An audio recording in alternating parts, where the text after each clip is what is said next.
മലയാള ഭാഷ നമ്മുടെ മാതൃഭാഷ.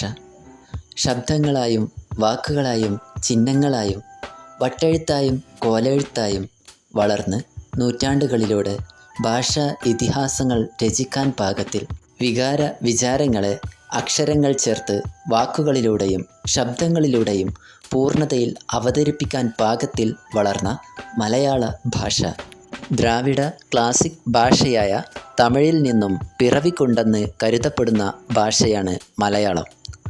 തമിഴ്, സംസ്കൃതം തുടങ്ങിയ ഭാഷകളുമായി വളരെ അടുത്ത ബന്ധം പുലർത്തുന്ന ഒരു ഭാഷയാണ് മലയാളം.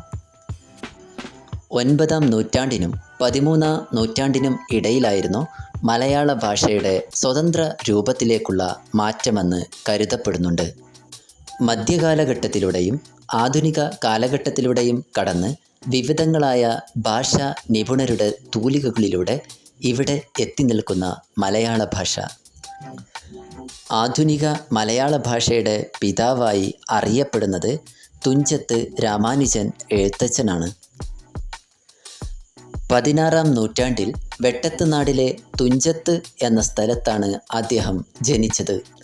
മലയാള ഭാഷയ്ക്കും സാഹിത്യത്തിനും അതുല്യമായ സംഭാവനകൾ നൽകിയ അദ്ദേഹം മലയാളത്തിൽ നിരവധി രചനകൾ നടത്തുകയുണ്ടായി. ഭക്തി പ്രസ്ഥാനത്തിനും കിളിപ്പാട്ട് പ്രസ്ഥാനത്തിനും അദ്ദേഹം നിറഞ്ഞ സാന്നിധ്യം തന്നെ ആയിരുന്നു.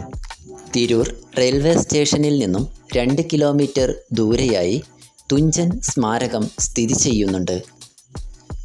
തുഞ്ചൻ പറമ്പ് എന്നറിയപ്പെടുന്ന ഇവിടെ എത്തിച്ചേരുന്നതിനായി റെയിൽവേ സ്റ്റേഷനിൽ നിന്നും താഴെപ്പാലം വഴി കുറ്റിപ്പുറം റോഡിലെ പൂങ്ങോട്ടുകുളത്ത് നിന്ന് പടിഞ്ഞാറോട്ടുള്ള റൂട്ടിൽ 300 മീറ്റർ സഞ്ചരിച്ചാൽ തുഞ്ചൻ പറമ്പിൽ എത്തിച്ചേരാൻ കഴിയും.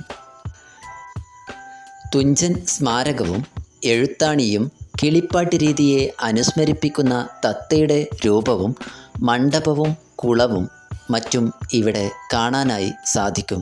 കൂടാതെ മലയാള ഭാഷാ മ്യൂസിയവും തുഞ്ചൻ പറമ്പിലാണ് സ്ഥിതി ചെയ്യുന്നത്. മലയാള ഭാഷയുടെ മധുരവും നൈർമല്യവും സൗരഭ്യവും നമുക്ക് ഇവിടെ വന്നാൽ ഇവിടുത്തെ ഈ ശാന്തതയിൽ നിന്നും അനുഭവിച്ച് അറിയാൻ കഴിയും.